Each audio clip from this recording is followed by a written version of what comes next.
So meron tayong tropa ngayon nagpakabit ng programmable CDI na stock, yung plug and play ng Kiwi. Ayan. Ayan, plug and play, no need rewire. Merong tatak, classic Pinas. So yung odo ng motor niya 50,400.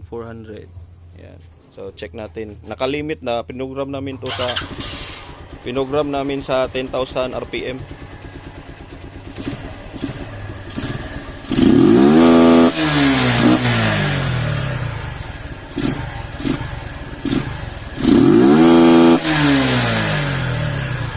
Ayun yung limit niya, 10,000 RPM. Pwede natin ito, i-try natin 9,000 RPM para marinig nyo yung ano. Wait lang, adjust natin.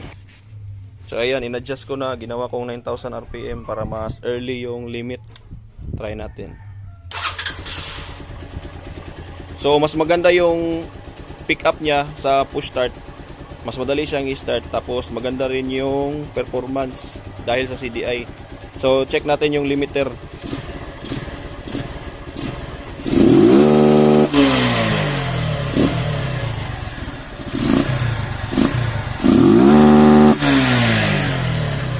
Ayan, 9,000 RPM na limit.